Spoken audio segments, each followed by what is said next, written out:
Hello everyone, this is C Saurabh Singh Baghel and welcome back to my YouTube channel. दोस्तों, इस video में हम revise करने वाले हैं एमपी बोर्ड अकाउंट्स के लिए पार्ट 2 में share capital, debenture, financial statement और कैश फ्लो स्टेटमेंट। इससे पहले आपकी थ्योरी का रिवीजन पार्ट 1 जो अपलोड कर चुका हूं मैं, और उसमें हमने नॉट फॉर प्रॉफिट ऑर्गेनाइजेशन और पार्टनरशिप का पूरा रिवीजन किया है 30 मिनट्स में।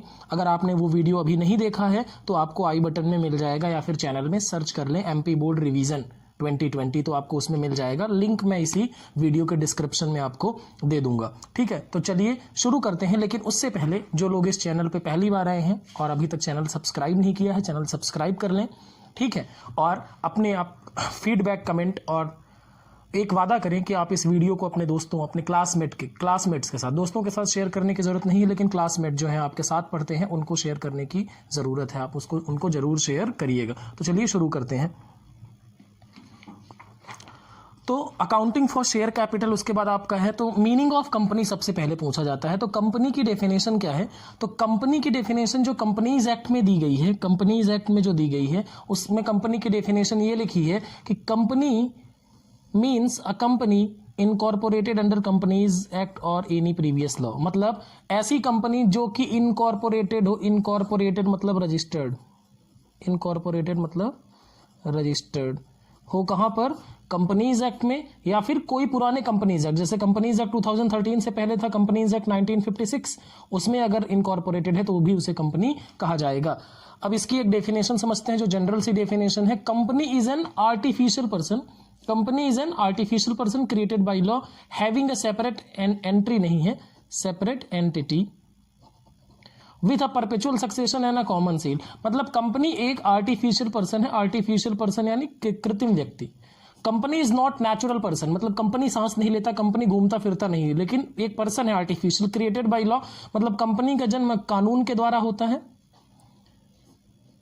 हैव अ सेपरेट एंटिटी, ठीक है ना, कंपनी की अलग एंटिटी होती है, अलग पहचान होती है। विथ अ परपेचुअल सक्सेशन यानी शाश्वत रूप से चलती रहेगी, एंड कंपनी की कॉमन सील होगी। तो ये डेफिनेशन आप याद कर सकते हैं। Company is an artificial person created by law having a separate entity with a perpetual succession and common seal. अब हम बात करते हैं नेचर ऑफ कंपनी और characteristics of company. Important question है ये, देखिए। तो इसके लिए मेमोरी टेक्निक है टॉप क्लास। कंपनी कैसी होनी चाहिए? टॉप क्लास होनी चाहिए। अब टॉप क्लास का मतलब क्या है? टॉप में टी का मतलब है ट्रांसफरेबिलिटी ऑफ शेयर्स। टी मतलब ट्रांसफरेबिलिटी ऑफ शेयर, यानी शेयर ट्रांसफर किए जा सकते हैं। ओ का मतलब है ownership and management are different. Company में मैनेजमेंट कौन करता है? बोर्ड ऑफ डायरेक्टर करते हैं, लेकिन ऑनर कौन होते हैं? Share holders. तो दोनों अलग अलग हो सकते हैं। परपेचुअल सक्सेशन, परपेचुअल सक्सेशन का मतलब मेंबर्स में come, members may go, but the company will continue. ठीक है ना, मतलब मेंबर आएंगे, मेंबर जाएंगे, लेकिन कंपनी पर उससे कोई फर्क पड़ने वाला नहीं। तो पी से हो गया परपेचुअल सक्सेशन। सी का मतलब क्या है? Created by law. कंपनी का जन्म भी किससे होता है? लॉ से, और मौत भी किससे होगी? लॉ से। उसके बाद एल की बात करें, एल यानी लिमिटेड लाइबिलिटी। कंपनी में मेंबर्स की लाइबिलिटी क्या होती है? लिमिटेड। पार्टनरशिप में पार्टनर्स की लाइबिलिटी अनलिमिटेड होती है, लेकिन कंपनी के केस में लाइबिलिटी ऑफ मेंबर्स क्या होती है? लिमिटेड होती है। ठीक है, उसके बाद आर्टिफिशियल पर्सन। ए मतलब आर्टिफिशियल पर्सन। कंपनी एक आर्टिफिशियल पर्सन है, कंपनी नेचुरल पर्सन नहीं है। मतलब कंपनी सांस नहीं लेती, कंपनी चलती फिरती नहीं है, लेकिन कंपनी के बिहाफ पर कौन काम करता है? डायरेक्टर्स काम करते हैं। उसके बाद सेपरेट एंटिटी, कंपनी अलग होती है और मेंबर्स अलग होते हैं। कंपनी और मेंबर्स अलग होते हैं, मतलब कंपनी के काम के लिए मेंबर्स को जिम्मेदार नहीं ठहराया जा सकता, और मेंबर्स के काम के लिए कंपनी को रिस्पॉन्सिबल नहीं ठहरा सकते। उसके बाद एस का मतलब है सील, यानी कॉमन सील। कंपनी जो भी काम करेगी, मतलब कंपनी का कोई भी काम होगा, वो अंडर सील ऑफ कंपनी किया जाएगा। तो टॉप क्लास में T for transferability of share, O for ownership and management are different, P for perpetual succession, C for created by law, L for limited liability, A for artificial persons, S for separate entity और S for seal यानी common seal। ठीक है, तो ऐसे आप याद करके जाएंगे। ये मुझे लगता है कि आपके एग्जाम में पूछा जा सकता है। उसके बाद शेयर कैपिटल की बात करें तो कैपिटल क्या होता है भैया? कैपिटल वो चीज होती है जो बिजनेस चालू करने के लिए जरूरी होता है। तो कंपनी के बिजनेस को शुरू करने के लिए जो पैसा चाहिए उसे हम क्या बोलेंगे? कैपिटल। अब शेयर कैपिटल क्या है? जब कंपनी की कैपिटल को, मान लो कंपनी की कैपिटल मान लो चाहिए हमें 1 करोड़, ठीक है ना। अब 1 करोड़ को हमने क्या किया, 1 करोड़ को हमने डिवाइड कर दिया 100 रुपए वाले एक शेयर में, तो अब हमें कितने शेयर हो गए, 1 लाख शेयर ऑफ ₹100 ईच, ठीक है। तो ये 100 रुपए का एक यूनिट हमने बना दिया, 100 रुपए का एक, 100 रुपए का एक, 100 रुपए का एक, 100 रुपए का एक। तो capital of company is divided into small units of definite amount. कितने यूनिट, एक एक यूनिट कितने की हो गई, 100 रुपए की। Such small units are called share, ठीक है ना। इन क्या, इसको क्या बोलते हैं, इसको क्या बोलते हैं, शेयर कैपिटल। अब कंपनीज एक्ट के हिसाब से 2 तरह के शेयर होंगे, इक्विटी शेयर और प्रेफरेंस शेयर। लेकिन देखो सुनो, इक्विटी पढ़ने से पहले समझ लेते हैं प्रेफरेंस क्या होता है। प्रेफरेंस शेयर्स को हिंदी में कहते हैं पूर्वाधिकार अंश। क्या कहते हैं, पूर्वाधिकार अंश। हिंदी मीडियम स्टूडेंट्स, आप भी इस वीडियो को देखेंगे, आप इस वीडियो को देखते जाइएगा और अपने नोट्स में आप जहां पे भी जिस भी बुक से पढ़ते होंगे उससे इस वीडियो को पूरा देखने के बाद अब जब पढ़ेंगे तो आपको सारी चीजें रिकॉल हो जाएंगी, याद हो जाएंगी, ठीक है। तो प्रेफरेंस शेयर ऐसे शेयर होते हैं जिनमें प्रेफरेंस राइट ऑफ डिविडेंड, मतलब जब कंपनी डिविडेंड बांटेगी तो सबसे पहले प्रेफरेंस शेयर होल्डर्स को मिलेगा। मतलब लाभांश में क्या होगा, इनको पूर्वाधिकार दिया जाएगा, लाभांश में पूर्वाधिकार। और दूसरा, return of capital at the time of winding up of company, मतलब जब कंपनी बंद हो जाएगी तो कैपिटल जब लौटाया जाएगा तो पहले किसको लौटाया जाएगा, प्रेफरेंस को, बाद में इक्विटी को। मतलब अगर डिविडेंड मिल रहा है, डिविडेंड मिल रहा है तो पहले किसको मिलेगा, प्रेफरेंस को, उसके बाद बचा तो किसको, इक्विटी को। फिर ऐसे अगर कैपिटल लौटाई जा रही है तो पहले किसको लौटाएंगे, प्रेफरेंस को, उसके बाद बचा तो इक्विटी को। मतलब लाइन में पहले कौन आएगा, प्रेफरेंस। तो इनको 2 राइट्स होते हैं, एक होता है राइट ऑफ डिविडेंड और एक होता है right off capital before equity. अब इक्विटी शेयर कैपिटल कौन से होते हैं, इक्विटी शेयर कैपिटल वो होती है जिनके पास ये 2 राइट नहीं होते, मतलब जो प्रेफरेंस नहीं है, ना तो उनको डिविडेंड पहले मिलेगा और ना ही उनको कैपिटल पहले मिलेगी अगर कंपनी बंद होती है तो, ठीक है। आई होप आपको समझ में आई होगी ये बात। अब बात करते हैं डिफरेंस क्या है दोनों के बीच में भैया। कंपनी के सच्चे मालिक, असली मालिक कौन होते हैं, equity share holder. Preference share holder मालिक नहीं होते हैं। क्यों, क्योंकि सारे डिसीजंस कौन लेते हैं, इक्विटी शेयर्स के होल्डर्स रखते हैं और प्रेफरेंस शेयर होल्डर जो होते हैं उनके पास डिसीजन लेने का अधिकार नहीं होता।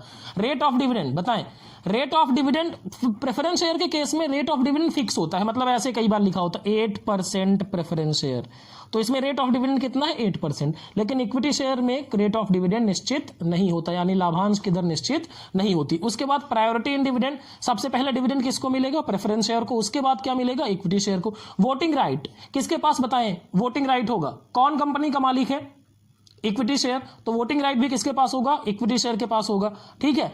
लेकिन प्रेफरेंस शेयर्स के पास वैसे तो वोटिंग राइट नहीं है, लेकिन अगर उनके मैटर, मतलब उनके मामले की बात है, उनसे रिलेटेड मसले की बात है तो फिर वो वोट कर सकते हैं। रिपेमेंट ऑफ कैपिटल, पहले कैपिटल का पुनर्भुगतान किसे किया जाएगा, प्रेफरेंस शेयर्स को, और प्रेफरेंस के बाद इक्विटी शेयर को। ज्यादा रिस्की कौन है बताएं, ज्यादा रिस्की कौन है, किसको सबसे आखिरी में पैसा मिलेगा, इक्विटी शेयर को तो रिस्क ज्यादा है, इक्विटी शेयर को, प्रेफरेंस शेयर को रिस्क क्या है, कम है। तो ये इंपॉर्टेंट था आपका डिफरेंस, ठीक है ना।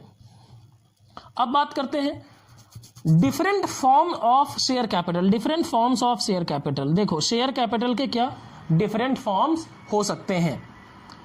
तो पहला है आपका ऑथोराइज्ड और रजिस्टर्ड कैपिटल। मतलब ऑथोराइज्ड एंड रजिस्टर्ड कैपिटल का मतलब वो होता है कि जिस कैपिटल से कंपनी का रजिस्ट्रेशन हुआ हो, मतलब जिस कैपिटल से कंपनी का रजिस्ट्रेशन हुआ हो उसे हम क्या बोलेंगे, ऑथोराइज्ड कैपिटल। यहां से एमसीक्यू भी पूछा जाता है। इशूड कैपिटल, इशूड कैपिटल का मतलब है जितनी कैपिटल जनता को इशू कर दी। ऑथोराइज्ड को क्या बोलते हैं, अधिकृत, और इशूड को क्या बोलते हैं, निर्गमित पूंजी, ठीक है। सब्सक्राइब्ड, मान लो सब्सक्राइब्ड क्या है, सब्सक्राइब्ड का क्या है कि जनता ने जितनी कैपिटल सब्सक्राइब कर ली यानी खरीद ली, उसको हम क्या बोलेंगे, सब्सक्राइब। मान लो 1 लाख शेयर थे, इससे रजिस्ट्रेशन हुआ, कंपनी ने इशू किया 70,000, तो 1 लाख क्या हो जाएगा ऑथोराइज्ड और 70,000 क्या होगा इशूड। अब जनता ने मान लो खरीदा 50, तो सब्सक्राइब कितना होगा 50,000।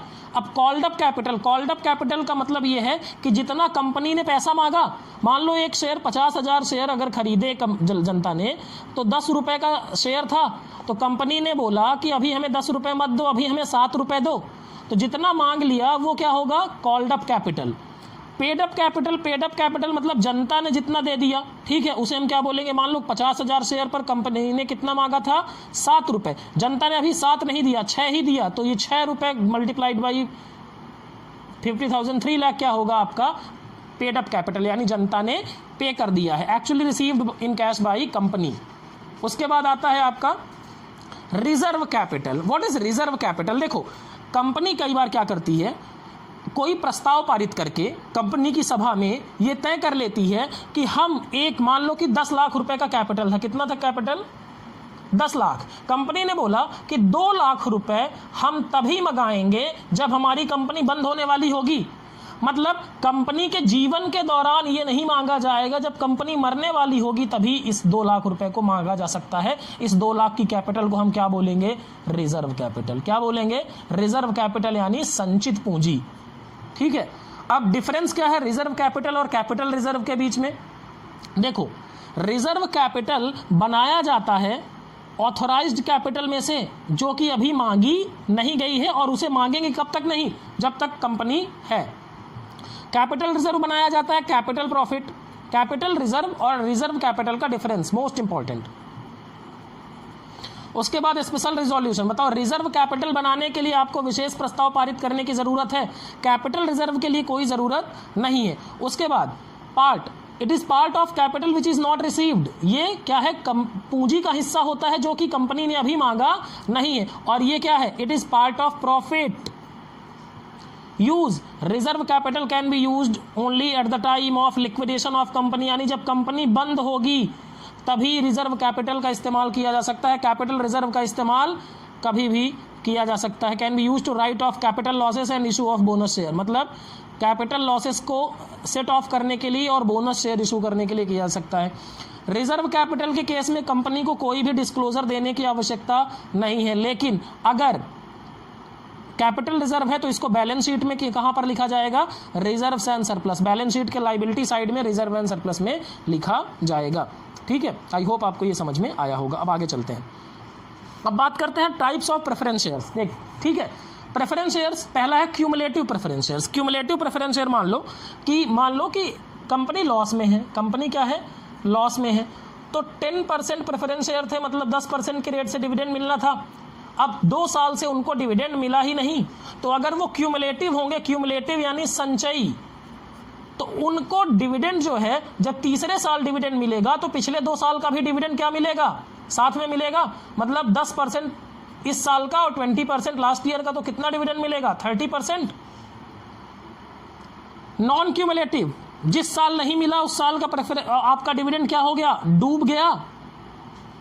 Convertible preference shares, convertible preference shares ऐसे शेयर्स होते हैं जिनको हम इक्विटी शेयर में एक टाइम के बाद इक्विटी शेयर में कन्वर्ट कर सकते हैं। मान लीजिए हमने एक प्रेफरेंस शेयर खरीदा, कंपनी ने बोला इस प्रेफरेंस शेयर को 10 साल बाद हम किस में कन्वर्ट कर देंगे, इक्विटी शेयर में, तो इसको बोलेंगे परिवर्तनशील प्रेफरेंस शेयर। नॉन कन्वर्टिबल जो प्रेफरेंस है, प्रेफरेंस था और प्रेफरेंस ही रहेगा, उसे हम कन्वर्ट नहीं कर सकते। उसके बाद बात करें participating preference shares. Participating preference shares का मतलब ये होता है कि ऐसे प्रेफरेंस शेयर्स जो कि डिविडेंड तो पाएंगे ही, साथ ही साथ अगर ज़्यादा प्रॉफिट हुआ, ज़्यादा परसेंटेज से प्रॉफिट हुआ तो उनको प्रॉफिट में भी हिस्सा दिया जा सकता है। नॉन पार्टिसिपेटिंग को बोलेंगे कि सिर्फ आपको जितना डिविडेंड लिखा है उतना ही मिलेगा, उससे ज़्यादा कुछ भी मिलने वाला नहीं। उसके बाद अगर हम बात करें तो guaranteed preference shares. Guaranteed preference shares मतलब भले ही प्रॉफिट हो या ना हो, हर साल डिविडेंड की गारंटी दी जाएगी। उसके बाद redeemable preference shares. Redeemable preference shares मतलब ऐसे प्रेफरेंस शेयर्स जो कि एक निश्चित समय अवधि के बाद उनके बदले में कंपनी क्या कर देगी, पैसा लौटा देगी, पैसा क्या कर देगी, लौटा देगी। और इररिडीमेबल प्रेफरेंस शेयर्स जिनको कभी रिडीम नहीं किया जाएगा, लेकिन आप ध्यान दें यहाँ से एमसीक्यू आ सकता है, कोई भी company irredeemable preference shares issue नहीं कर सकती, 20 साल से ज़्यादा की प्रेफरेंस शेयर्स की अवधि नहीं हो सकती। ध्यान देना, इररिडीमेबल यानी अशोधनीय पूर्वाधिकार अंश नहीं निर्गमित किए जा सकते, ठीक है। उसके बाद meaning of forfeiture of share, ये इंपॉर्टेंट, यहां से एक थ्योरी क्वेश्चन आ सकता है। फोरफीचर क्या है? मान लो कि शेयर कैपिटल था, हमने इशू कर दिया, एक शेयर होल्डर के पास 1000 शेयर हैं, हमने उससे मांगा 10 रुपये, उसने अभी तक हमें दिया सिर्फ 3 रुपये, 7 रुपये देने हम बार बार मांग रहे हैं, दे नहीं रहा है, तो हम क्या करेंगे, उसके शेयर क्या कर लेंगे, फोरफीट कर लेंगे, और उसका नाम रजिस्टर ऑफ मेंबर, जो मेंबर्स का रजिस्टर है उससे हम हटा देंगे। जैसे अगर कोई भी कंपनी फोरफीट तभी कर सकती है जब आर्टिकल्स ऑफ एसोसिएशन में उसको ये अधिकार दिया गया हो, ठीक है। उसके बाद बात करते हैं प्रोसीजर। अच्छा, इफेक्ट क्या होगा? इफेक्ट क्या होगा?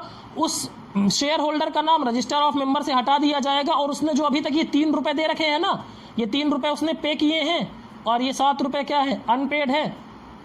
तो ये जो 3 रुपये उसने पे कर रखे हैं, इसको क्या होगा, इसको जब्त कर लिया जाएगा, फोरफीट कर लिया जाएगा, और उसके शेयर्स को कैंसिल कर दिया जाएगा।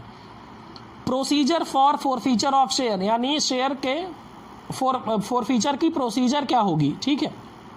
देखो, पहले कंपनी सेक्रेटरी लिस्ट बनाएगा कि कौन कौन से ऐसे डिफॉल्टर शेयर होल्डर हैं जिन्होंने अभी तक पैसा पेमेंट नहीं किया है, और वो फिर क्या करेगा, बोर्ड ऑफ डायरेक्टर्स के बीच में लिस्ट लेके जाएगा। फिर पहली नोटिस देंगे, बोर्ड ऑफ डायरेक्टर क्या करेंगे, पास करेंगे एक प्रस्ताव, और वो क्या बोलेंगे, कंपनी सेक्रेटरी को बोलेंगे कि एक नोटिस भेजो जिसमें उनको बोला जाए कि पेमेंट कर दें विद इन 14 डेज। फिर उसके बाद भी पेमेंट नहीं आता तो सेकंड नोटिस भेजा जाएगा, तो फर्स्ट नोटिस के बाद सेकंड नोटिस भेजा जाएगा, और रजिस्टर्ड नोटिस होगा, ठीक है। उसके बाद फोरफीचर ऑफ शेयर, 2 नोटिस भेजने के बाद भी पैसा नहीं दिए तो तीसरा क्या करेंगे, फोरफीट कर लेंगे, और बोर्ड ऑफ डायरेक्टर्स में क्या रिजोल्यूशन पास करके क्या कर लेंगे, फोरफीट कर लेंगे। और फोरफीट करने के बाद उनको सूचित कर दिया जाएगा कि तुम्हारे शेयर क्या कर दिए हैं, हमने फोरफीट कर दिए हैं, अब हमारा शेयर सर्टिफिकेट लौटा दो। और 6वें स्टेज में क्या करेंगे, उनका नाम रजिस्टर ऑफ मेंबर से काट देंगे, और जो उनसे पैसा मिल चुका है उसको क्या कर लेंगे, शेयर फोरफीचर अकाउंट में भेज देंगे, ठीक है। अब अकाउंटिंग फॉर डिवेंचर, ये था शेयर कैपिटल का थ्योरी, मुझे नहीं लगता उससे बाहर कुछ भी जाएगा। अब अकाउंटिंग फॉर डिवेंचर की बात करें तो डिवेंचर क्या होता है, जिस तरह से शेयर कैपिटल को क्या कहते हैं, कैपिटल को टुकड़ों में तोड़ दिया जाता है, वैसे जब लोन को टुकड़ों में तोड़ दिया जाता है तो उसे हम क्या कहते हैं, डिवेंचर। तो debenture is a debt document acknowledging debt taken by the company. और डिवेंचर होल्डर क्या होते हैं, क्रेडिटर्स होते हैं। जैसे शेयर होल्डर्स क्या होते हैं, मालिक होते हैं, ओनर्स होते हैं, वैसे डिवेंचर होल्डर क्या होते हैं, क्रेडिटर्स ऑफ द कंपनी। उसके बाद kinds of debenture on the basis of security, secured debenture, unsecured debenture. इसका मतलब क्या है कि देखो, अगर कोई भी डिवेंचर उसमें कोई एसेट पीछे है, उसको एसेट की बैकिंग है, मतलब कोई एसेट पे है, तो उसको क्या बोलेंगे, सिक्योर्ड डिवेंचर। मतलब कल अगर इनको कंपनी पेमेंट नहीं करती तो ये क्या करेंगे, एसेट को बेच के पेमेंट ले सकते हैं, जबकि अनसिक्योर्ड डिवेंचर के पीछे कोई एसेट नहीं होगा। मतलब कल को कंपनी अगर इन पे पेमेंट नहीं करती तो ये कुछ भी नहीं कर सकते, एसेट बेच नहीं सकते। On the basis of convertibility, convertible debenture मतलब एक टाइम के बाद उनको क्या करेंगे, इक्विटी शेयर में कन्वर्ट कर दिया जाएगा। फुली कन्वर्टिबल डिवेंचर यानी पूरी तरह से उनको क्या कर दिया जाएगा, इनटू शेयर में कन्वर्ट कर दिया जाएगा। पार्टली कन्वर्टिबल डिवेंचर का मतलब ये होता है कि कुछ, मान लो 500 रुपये का डिवेंचर है, तो हमने बोला 300 रुपये के पार्ट को हम क्या कर देंगे, शेयर बना देंगे, और 200 रुपये तुम्हारा क्या रहेगा, डिवेंचर ही रहेगा। तो पार्टली कन्वर्टिबल डिवेंचर इसे कहते हैं। उसके बाद on the basis of registration, bearer debenture मतलब बेयरर डिवेंचर वो होगा जिसमें इंटरेस्ट अमाउंट, ठीक है ना, और प्रिंसिपल अमाउंट जब पे किया जाएगा तो वो उसको पे किया जाएगा जिसके हाथ में वो बेयरर डिवेंचर होगा। मतलब जो होल्डर होगा उसको पेमेंट होगा। बेयरर डिवेंचर होल्डर का नाम कंपनी के रजिस्टर में नहीं लिखा जाता, जैसे नोट होता है ना 10 रुपए का, वो जिसके पास होता है उसी का माना जाता है। इसी तरह से बेयरर डिवेंचर भी होगा। रजिस्टर्ड डिवेंचर जिसमें कंपनी रजिस्टर में नाम लिखेगी कि किसका डिवेंचर है। उसके बाद on the basis of performance अगर हम बात करें, रिडीमेबल डिवेंचर और इररिडीमेबल डिवेंचर, जो कि कुछ एक निश्चित टाइम के बाद पे कर दिया जाएगा, उनको बोलेंगे रिडीमेबल, जिनके बदले में कोई पेमेंट नहीं किया जाएगा उनको बोलेंगे इररिडीमेबल, ठीक है। उसके बाद बात करते हैं on the basis of coupon rate. जैसे डिबेंचर में लिखा होता है ना 12% डिबेंचर, तो ये 12% क्या है, कूपन रेट होता है, तो जितना लिखा होगा उतना इंटरेस्ट मिलेगा। लेकिन कुछ डिबेंचर हो सकते हैं जीरो कूपन रेट, जैसे आपने सुना होगा ना जीरो कूपन बॉन्ड्स, वो क्या कहलाते हैं, जीरो कूपन रेट। मान ये ज्यादातर क्या होता है, डिस्काउंट पर इशू किए जाते हैं। ये ज्यादातर क्या होता है, मान लो 1000 वाला डिबेंचर हम कितने में, 900 में इशू कर दें और बोलेंगे कि रिपेमेंट कितना होगा, 1000 में होगा, तो इन पे क्या होगा, ये 10 इस पे कोई भी रेट ऑफ इंटरेस्ट दिया नहीं जाएगा। लेकिन जब कंपनी इनके बदले रीपेमेंट करेगी तो बदले में कितना फायदा होगा, 100 रुपए। इसको बोलते हैं जीरो कूपन डिबेंचर। अब शेयर्स एंड डिबेंचर्स के बीच में क्या डिफरेंस है बताएं। शेयर होल्डर को मिलता है डिविडेंड, डिबेंचर होल्डर को मिलता है इंटरेस्ट। डिबेंचर होल्डर को क्या मिलता है, इंटरेस्ट। ऑनरशिप, शेयर होल्डर होते हैं मालिक, डिबेंचर होल्डर क्या होते हैं, क्रेडिटर्स होते हैं।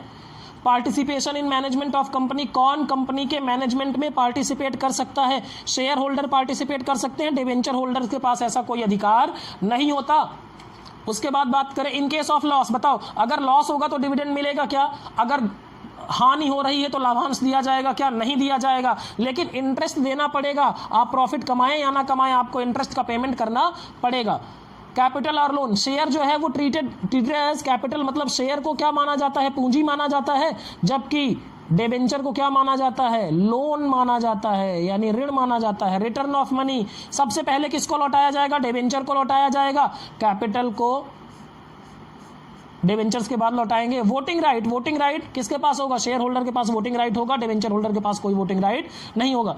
सेफ्टी, ये सेफ होंगे, सिक्योर्ड हो सकते हैं, ये तो सेफ होंगे, और ये सिक्योर्ड नहीं होते हैं, इसलिए ये सेफ नहीं होंगे। मतलब रिस्क इसमें ज्यादा होगा, रिस्क ज्यादा होगा शेयर होल्डर के केस में। मतलब अगर मैं रिस्क की बात करूं तो शेयर के केस में रिस्क ज्यादा होगा, डिबेंचर के केस में रिस्क कम होगा, ठीक है। बड़ा एरो छोटा एरो। उसके बाद बात करते हैं financial statements of company. Financial statement होता क्या है, फाइनेंशियल स्टेटमेंट एक रिपोर्ट होती है जो कंपनी का मैनेजमेंट बनाता है। कुछ डॉक्यूमेंट्स होते हैं जो कंपनी की फाइनेंशियल परफॉर्मेंस और पोजीशन को रिप्रेजेंट करते हैं। फाइनेंशियल स्टेटमेंट रिपोर्ट है जो कौन बनाएगा, मैनेजमेंट बनाएगा, जो कि फाइनेंशियल परफॉर्मेंस को रिप्रेजेंट करेंगे। ऑब्जेक्टिव्स ऑफ फाइनेंशियल स्टेटमेंट क्या होता है, find out result of the business operation, company जो काम कर रही है उसका क्या परिणाम हुआ, क्या फायदा हो रहा है, नुकसान हो रहा है, यानी प्रॉफिट और लॉस पता करना। Ascertaining the financial position of the company, company की हालत क्या है, एसेट्स और लाइबिलिटीज क्या हैं।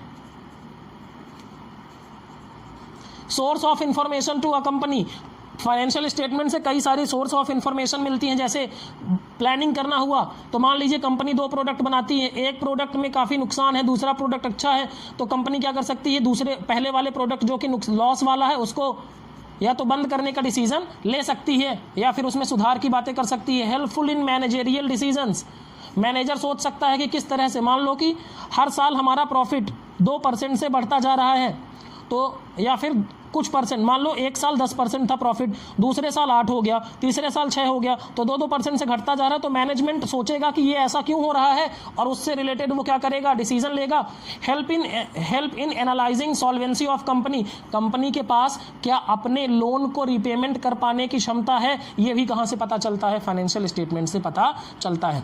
अब इंपॉर्टेंस क्या है फाइनेंशियल स्टेटमेंट का, importance to management of company, management को मदद मिलती है, पता चल पाता है कि कौन सा काम ठीक से हो रहा है, कौन सा काम नहीं, मतलब कंपनी के बिजनेस से फायदा हो रहा है कि नुकसान। शेयर होल्डर को क्या होता है, शेयर होल्डर को यह पता चलता है कि जिस मैनेजमेंट को उन्होंने बैठाया है वो प्रॉफिट कमा के दे रहे हैं कि नहीं दे रहे हैं। अब जाहिर सी बात है शेयर होल्डर रोज पार्टिसिपेट तो करते नहीं है, इनके शेयर होल्डर के बिहाफ पे कौन करता है, बोर्ड ऑफ डायरेक्टर्स। अब बोर्ड ऑफ डायरेक्टर अगर अच्छा काम नहीं कर रहे हैं तो बिजनेस लॉस में जाएगा, अगर अच्छा काम कर रहे हैं तो प्रॉफिट में जाएगा। फिर क्रिएटर्स नहीं, ये क्रेडिटर्स होगा यहाँ पर। Importance to creditors of company, creditors के लिए कैसे, अब क्रेडिटर्स अगर देख रहे हैं, मान लीजिए एक बैंक में आप गए लोन लेने, अब लोन लेने तो वो सबसे पहले मांगेगा कि बैलेंस शीट लाओ, वो बैलेंस शीट में देखेगा कि आपके पास एसेट्स है की लाइबिलिटी ही लाइबिलिटी है। अगर आपके पास एसेट्स नहीं होगा या फिर आप प्रॉफिट बना ही नहीं रहे हैं तो लोन देगा नहीं। उसके बाद importance to employees of company, वो देख सकते हैं कि कंपनी प्रॉफिट कितना कमा रही है, अगर वो कंपनी प्रॉफिट अच्छा कमा रही है तो वो ये कह सकते हैं कि हमारी सैलरी बढ़ाओ। उसके बाद इंपॉर्टेंस टू द गवर्नमेंट, सरकार को टैक्स लेने में मदद मिलेगी, अगर कंपनी प्रॉफिट कमा रही है तो सरकार टैक्स वसूलेगी उससे। उसके बाद बात करते हैं limitations of financial statement. Financial statement की लिमिटेशन क्या है, ये इंपॉर्टेंट है, ध्यान रखिएगा। लिमिटेशन का मतलब क्या है, financial statements are only reports है। कई बार होता है ना कि आपके पास रिपोर्ट आई लेकिन ऑल ऑफ सडन क्या हो जाएगा आपको पता नहीं है। Does not show true position, इसका मतलब क्या है, फाइनेंशियल स्टेटमेंट कई बार मिसलीडिंग हो सकते हैं, उसमें विंडो ड्रेसिंग की जा सकती है, उसमें झूठ दिखाया जा सकता है। जैसे मान लीजिए एक फोटो है, तो फोटो क्या है, फोटो में ओवर मेकअप किया जा सकता है, और जैसे वीवो या ओप्पो के फ़ोन से आप अगर आप फोटो क्लिक करते हैं तो कभी ओरिजिनल चेहरा नहीं आता, तो ये ट्रू पोजीशन नहीं बताता। फाइनेंशियल स्टेटमेंट क्या होते हैं, फोटो होते हैं, फोटो में कई बार मेकअप बहुत ज़्यादा कर दिया जाता है जिससे उससे सही स्थिति का पता नहीं चलता, लोगों के साथ धोखा हो जाता है, ठीक है। Prepared on the basis of historical cost, देखो हिस्टोरिकल कॉस्ट के बेसिस पर, एसेट्स वगैरह हिस्टोरिकल कॉस्ट के बेसिस पे बनाए जाते हैं। कई बार इनकी वैल्यू बहुत कम हो जाती है लेकिन फिर भी हिस्टोरिकल कॉस्ट पे लिखा जाता है। मान लीजिए आपने कोई मशीन खरीदी थी 20 लाख रुपए की, अब मशीन रखी हुई है 20 लाख रुपए की, लेकिन आज उसकी वैल्यू सिर्फ 50,000 है कबाड़ के भाव, लेकिन बैलेंस शीट में कितने में लिखेंगे, 20 लाख में। Non monetary factors are not considered, आपका एम्प्लॉई अच्छा है, मैनेजमेंट का रेपुटेशन अच्छा है, ये सारी चीज़ें स्टेटमेंट में नहीं आती, इसमें सिर्फ फाइनेंशियल स्टेटमेंट में रुपए की बात करते हैं। और नो प्रेसिशन ऑफ डेटा, मतलब डेटा प्रेसाइज नहीं होता। प्रेसाइज मतलब हर आदमी अपने अपने हिसाब से काम करता है, किसी का अजम्पशन अलग है, कोई दूसरी मेथड इस्तेमाल कर रहा है, जैसे मान लीजिए कोई स्ट्रेट लाइन मेथड लगा रहा है, कोई WDV मेथड लगा रहा है, तो ये सारी चीज़ें हैं, ठीक है। अब हम बात करते हैं इन विच हेड्स और sub heads items will be shown in the balance sheet as per schedule 3 of companies act. अब ये तो आपके लिए है, ठीक है ना, ये आप प्रैक्टिस कर लेंगे, ये मैंने आपके लिए रखा है। जैसे मैं आपको एक दो बता देता हूँ, जैसे गुडविल को कहाँ शो किया जाएगा, गुडविल को शो किया जाएगा फिक्स एसेट्स में, फिक्स एसेट्स, और फिक्स एसेट्स कहाँ पर आएंगे, नॉन करेंट एसेट्स, ठीक है। उसके बाद सिक्योरिटीज प्रीमियम कहाँ पर आएगा, सिक्योरिटी प्रीमियम आता है रिजर्व एंड सरप्लस में, और रिजर्व एंड सरप्लस कहाँ आता है, शेयर होल्डर्स फंड, ठीक है। तो ये क्या हो गया आपका सब हेड, और ये हो गया आपका हेड, ठीक है। तो इस तरीके से आप इनकी प्रैक्टिस कर लेंगे, ठीक है ना, ये इंपॉर्टेंट है, मैंने 8-10 दिए हुए हैं, आप देख लेंगे, इनको सबको आपको प्रैक्टिस करना है, ठीक है। ये loose tools, land and building, share option, outstanding amount, debentures, bills receivable, आप बुक देख के भी इनकी प्रैक्टिस कर सकते हैं, ठीक है। उसके बाद आते हैं analysis of financial statement. Financial statement analysis का ऑब्जेक्टिव क्या है, देखें, यहां से 4 मार्क का क्वेश्चन आपको मिलेगा, ठीक है। Knowledge of earning capacity of the business, आप एनालिसिस करते हैं तो जैसे मान लो कि हमने एक एनालिसिस किया, एनालिसिस क्या है, फाइनेंशियल स्टेटमेंट बना लिया। अब मान लो 4 सालों का हमने फाइनेंशियल स्टेटमेंट रखा, एक साल हमारा नेट प्रॉफिट था 10%, दूसरे साल नेट प्रॉफिट हो गया 8%, तीसरे साल नेट प्रॉफिट हो गया 6%, चौथे साल नेट प्रॉफिट हो गया 4%। तो भैया देखेंगे कि ये तो डिक्रीजिंग ट्रेंड है, मतलब प्रॉफिट हमारा घटता ही चला जा रहा है, तो इससे पता लगाएंगे कि हमारे बिजनेस की अर्निंग कैपेसिटी क्या है। Determining the operational efficiency of the organization, मतलब हमारे सेल्स बढ़ रही है लेकिन सेल्स के साथ खर्चे उससे ज़्यादा स्पीड से बढ़ रहे हैं, तो पता चलेगा कि हमारी ऑपरेशनल इफिशिएंसी क्या है, कहाँ खर्चे ज़्यादा है, तो हम खर्चों में कटौती करने की कोशिश करेंगे। Determining the financial soundness of the firm, firm के पास कितनी हैसियत है, मतलब लोन को रिपेमेंट कर पाने की क्षमता है कि नहीं। मेक कंपैरिजन, हम एक साल का दूसरे साल से कंपैरिजन कर सकते हैं और एक फर्म से दूसरे फर्म का कंपैरिजन कर सकते हैं। नॉलेज ऑफ सॉल्वेंसी, मतलब कंपनी क्या अपने शॉर्ट टर्म यानी पेमेंट को कर पाने में, लाइबिलिटीज को पे कर पाने में सक्षम है या फिर नहीं। अब लिमिटेशन क्या है, this is again most important, limitation of financial statement. देखो जो फाइनेंशियल स्टेटमेंट का लिमिटेशन है वो फाइनेंशियल स्टेटमेंट एनालिसिस का भी लिमिटेशन है। जैसे फाइनेंशियल स्टेटमेंट अगर ट्रू पिक्चर नहीं देते तो एनालिसिस भी ट्रू पिक्चर नहीं देगा।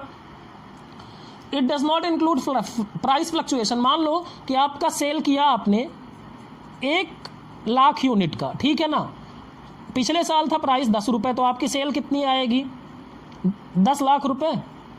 इस साल आपका सेल तो सिर्फ कितना किया 1 लाख यूनिट का ही, लेकिन प्राइस हो गया 25 रुपये, महंगाई बढ़ गई, तो आपका सेल 25 लाख का आएगा, तो आपको लगेगा वाह वाह बहुत अच्छा काम किया, आप तो यूनिट 1 लाख ही बेचे हैं। उसके बाद lack of qualitative aspect, management के रेप्यूटेशन, एम्प्लॉय के ट्रेनिंग, ये सारी चीज़ों पे इस पे फोकस नहीं आता है। Financial statement does not speak themselves, financial statement को समझना पड़ता है, एनालिसिस करना पड़ता है, रेशियो निकालना पड़ता है, खुद से वो कुछ कहते नहीं है। फिर lack of uniformity in financial statement, जैसे अब स्टॉक वैल्यूएशन की दो मेथड मान लो, कोई फीफो लगा रहा है, कोई लीफो लगा रहा है, ठीक है, first in first out and last in first out. तो अब अलग अलग तरीके से अलग अलग फाइनेंशियल स्टेटमेंट आ रहे हैं तो उनको कंपैरिजन करने में मुश्किल आएगी, ठीक है। उसके बाद बात करते हैं अकाउंटिंग रेशियो की। अकाउंटिंग रेशियो क्या होते हैं? अकाउंटिंग रेशियो रिलेशनशिप होते हैं दो या दो से अधिक डेटा के बीच में, जो कि रेशियो के रूप में एक्सप्रेस किए जाते हैं, उनको हम क्या कहते हैं? Accounting ratio. मतलब अकाउंटिंग दो या दो से अधिक अकाउंटिंग डेटा के बीच में जो रिलेशनशिप होगा उसको अकाउंटिंग रेशियो कहा जाएगा। अकाउंटिंग रेशियो एनालिसिस का ऑब्जेक्टिव क्या है? Measurement of profitability, gross profit ratio, net profit ratio और ग्रॉस प्रॉफिट रेशियो से पता चलता है कि कंपनी कितना ठीक ठाक से कमा पा रही है कि नहीं। एग्जामिनेशन ऑफ सॉल्वेंसी पोजीशन, जैसे कैलकुलेट किया जाता है डेट इक्विटी रेशियो, ठीक है ना, या फिर डेट सर्विस कवरेज रेशियो, ठीक है ना, ये सारी चीज़ें। Examination of operational efficiency, operational ratio निकाले जाते हैं। एनालिसिस में of financial position, analysis of financial position मतलब कंपनी की स्थिति का पता कर सकते हैं और उसके बाद कंपनी क्या कर सकती है? डिसीजन ले सकती है। अब एक बात, चलो मान लो कि कंपनी के पास कैश है, कैश ही नहीं है, तो कंपनी क्या डिविडेंड का डिसीजन ले सकती है? क्योंकि डिविडेंड डिक्लेयर करने के 30 दिन के अंदर कंपनी को क्या करना पड़ेगा? पेमेंट करना पड़ेगा 30 दिन के अंदर। उसके बाद फाइनेंशियल फोरकास्टिंग और प्लानिंग, मतलब कंपनी को क्या करना पड़ेगा? फोरकास्टिंग और प्लानिंग, यानी बजट बनाने में भी कंपनी को मदद मिल सकती है। उसके बाद हम बात करते हैं कैश फ्लो स्टेटमेंट, आपका आखिरी चैप्टर। कैश फ्लो स्टेटमेंट किसे कहते हैं भैया? Cash flow statement is a statement which shows movement और flow of cash within specific period. Generally कितने साल के लिए बनाया जाता है? 1 ईयर के लिए बनाया जाता है, ठीक है ना, cash flow statement. The word cash here refers to cash and cash equivalent, cash plus cash equivalent यानी बैंक, ठीक है ना, या फिर शॉर्ट टर्म डिपॉजिट्स। 3 तरह की एक्टिविटीज देखो। कैश फ्लो स्टेटमेंट बनाया कौन से अकाउंटिंग स्टैंडर्ड में जाता है? अकाउंटिंग स्टैंडर्ड 3 यानी लेखांकन मानक 3 तरह की एक्टिविटी होती हैं, operating activity, investing activity, financing activity. Operating activity की जाती है प्रॉफिट कमाने के लिए, उन एक्टिविटीज को क्या बोलेंगे? Operating activity. इन्वेस्टिंग एक्टिविटी क्या करेंगे? एसेट्स को खरीदने और बेचने से रिलेटेड होंगी। और फाइनेंसिंग जो कि ऑनर्स कैपिटल या मतलब पूंजी या फिर ऋण से संबंधित होंगी, ठीक है। सबसे ज़्यादा इंपॉर्टेंट आपके एग्जाम में पूछा जाता है वो क्या है?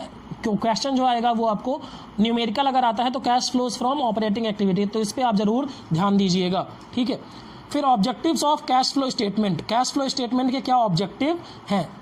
पहला है एनालिसिस ऑफ कैश पोजीशन, तो पता चल जाता है कि कौन सी एक्टिविटी में कैश बैलेंस है आ रहा है, कौन सी एक्टिविटी में हमारा कैश का खर्चा ज़्यादा हो रहा है, ठीक है। उसके बाद बात करते हैं कैश प्लानिंग। जाहिर सी बात है हमें पता चल जाएगा कि हमारे ऑर्गेनाइजेशन में कैश है कि नहीं है। फॉर्मुलेशन ऑफ पॉलिसी, मान लो हमने डिविडेंड देना था, जैसे मैंने कहा बिजनेस बढ़ाना है तो बिजनेस बढ़ाने के लिए कैश की ज़रूरत होगी, तो हमें पता चल पाएगा कि कैश है भी कि हमारे पास की नहीं। एग्जामिनेशन ऑफ लिक्विडिटी पोजीशन, जैसे आप जानते हैं प्रॉफिट होना और लिक्विडिटी होना अलग अलग चीज़ें हैं। किसी भी कंपनी में बहुत ज़्यादा प्रॉफिट है, मान लो 1 करोड़ का, लेकिन उधार उसने सेल की है तो उसके पास लिक्विडिटी नहीं होगी, तो हमें पता चल जाएगा कि लिक्विडिटी ठीक से है कि नहीं। तो बाकी लोग देख सकते हैं, जैसे उधार देने वाले लोग देख सकते हैं कि इसके पास पैसा है कि नहीं, तो भी वो उधार देंगे। अदरवाइज़ वो देखेंगे कि इसके पास पैसा है ही नहीं तो उधार देंगे नहीं, और पैसा होने वाले को ही, जिसके पास पैसा होता है उसी को उधार मिलता है। Information of cash flows from various activities, पता चल पाता है कि किस ऑपरेटिंग, फाइनेंसिंग और इन्वेस्टिंग एक्टिविटी से कितना कितना आ रहा है। और estimation of future cash flow, हम पता कर सकते हैं कि फ्यूचर में हमारा कैश फ्लो क्या होगा, मतलब क्या कैश फ्लो बढ़ेगा कि नहीं। मान लो पिछले साल 10% से हर साल बढ़ता जा रहा है, 10% से 10% से हर साल, तो हम अंदाज़ा लगा सकते हैं इस साल भी 10% से बढ़ सकता है क्या हमारा, ठीक है ना, कैश फ्लो। अब इसमें एक क्वेश्चन मुझे लगता है कि जो मिस हो गया, पता नहीं कैसे मिस हो गया, वो टाइप्स ऑफ कंपनी, ठीक है ना, टाइप्स ऑफ कंपनी, ये शेयर कैपिटल वाले से था। जैसे आपने पढ़ा है चार्टर्ड कंपनी। चार्टर्ड कंपनी कौन सी कंपनी होती है? जो कि किसी राजा के चार्टर ऑफ किंग या सोवरीन द्वारा बनाई जाती है। फिर प्राइवेट कंपनी में मिनिमम कितने मेंबर होने चाहिए? मिनिमम मेंबर होने चाहिए 2 मिनिमम, और मैक्सिमम कितने होंगे? मैक्सिमम 200, मैक्सिमम 200, ठीक है ना। कैपिटल कितनी होनी चाहिए? मिनिमम 1 लाख। कितना होना चाहिए? 1 लाख। उसके बाद पब्लिक कंपनी की बात करें, पब्लिक कंपनी में मिनिमम मेंबर कितने होंगे? 7। मिनिमम कितने होंगे? 7। मैक्सिमम कितने हो सकते हैं? नंबर ऑफ शेयर, जितने शेयर हैं नंबर ऑफ शेयर्स तक हो सकते हैं मैक्सिमम, ठीक है। उसके बाद का बात करें आपका होल्डिंग नहीं, गवर्नमेंट कंपनी की बात करें तो गवर्नमेंट कंपनी किसे कहेंगे? गवर्नमेंट कंपनी उसे कहेंगे जिसमें 51% या तो सेंट्रल गवर्नमेंट का या स्टेट गवर्नमेंट का या सेंट्रल प्लस स्टेट गवर्नमेंट का हो। मतलब 51% से ज़्यादा अगर शेयर या तो केंद्र सरकार के पास या राज्य सरकार के पास या दोनों के पास है तो उसे हम क्या बोलेंगे? गवर्नमेंट कंपनी है। फिर स्टैट्यूटरी कंपनी किसे कहेंगे? स्टैट्यूटरी कंपनी जैसे किसी स्पेशल एक्ट से बने, स्पेशल एक्ट से अगर बने तो उसको बोलेंगे स्टैट्यूटरी कंपनी, जैसे LIC, SBI, ठीक है ना। फिर एक आती है होल्डिंग कंपनी। होल्डिंग कंपनी ऐसी कंपनी है जो किसी कंपनी को कंट्रोल करती है, उसे हम क्या बोलेंगे? होल्डिंग, यानी सूत्रधारी कंपनी। और फिर आता है सब्सिडरी कंपनी। सब्सिडरी कंपनी उसे कहते हैं जो होल्डिंग की कंट्रोल्ड है, मतलब जो जिसे कोई कंट्रोल करे वो क्या है? सब्सिडरी, ठीक है ना। मतलब इसको बोलते हैं सहायक कंपनी। एक कंपनी आती है आपकी 1 पर्सन कंपनी, इसको कहते हैं OPC, 1 पर्सन कंपनी, एकल व्यक्ति कंपनी। इसमें एक ही मेंबर होगा। इसके नाम के आखिरी में क्या लिखा जाता है? OPC private limited. Private company के नाम के आखिरी में क्या लगाना पड़ता है? Private limited. और पब्लिक लिमिटेड कंपनी के आखिरी में सिर्फ आप लिमिटेड लगा दें तो भी चल जाएगा, ठीक है ना। अच्छा, पब्लिक लिमिटेड में कितना मिनिमम शेयर कैपिटल होना चाहिए? 5 लाख। तो इतना अगर आप पढ़ लेते हैं तो मुझे नहीं लगता कि क्वेश्चन कहीं से भी बाहर से जाने वाला है। तो आप पहला पार्ट भी देखें, दूसरा पार्ट भी देखें।